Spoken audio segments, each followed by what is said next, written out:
فرشتوں کی قسم جو ڈوب کر کافروں کی جان کھینچ لیتے ہیں اور ان کی جو مومنوں کی جان آسانی سے نکالتے ہیں اور ان کی جو تیرتے ہوئے جاتے ہیں پھر لپک کر آگے بڑھتے ہیں، پھر دنیا کے کاموں کا انتظام کرتے ہیں کہ وہ دن آ کر رہے گا جس دن وہ زلزلہ آئے گا، پھر اس کے پیچھے اور زلزلہ آئے گا، اس دن لوگوں کے دل خوف زدہ ہوں گے اور آنکھیں جھکی ہوئی۔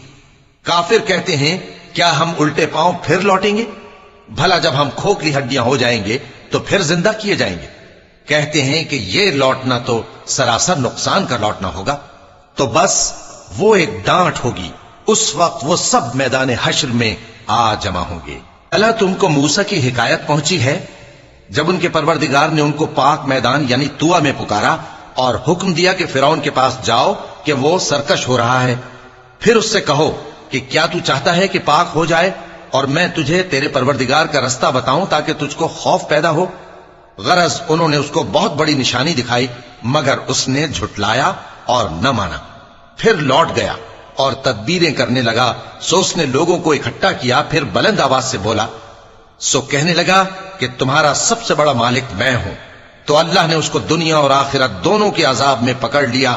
جو شخص اللہ سے ڈر رکھتا ہے اس کے لیے اس قصے میں عبرت ہے۔ بھلا تمہارا بنانا مشکل ہے یا آسمان کا؟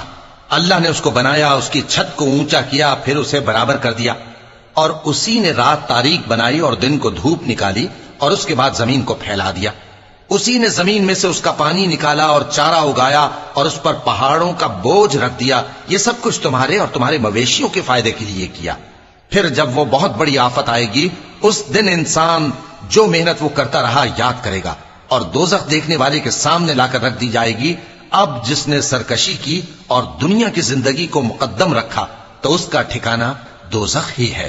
اور جو اپنے پروردگار کے سامنے کھڑے ہونے سے ڈرتا اور نفس کو بیجا خواہشوں سے روکتا رہا تو اس کا ٹھکانہ بہشت ہی ہے۔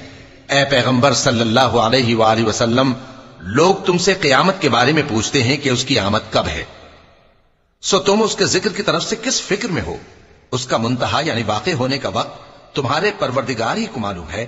جو شخص اس سے ڈر رکھتا ہے تم تو اسی کو ڈر سنانے والے ہو۔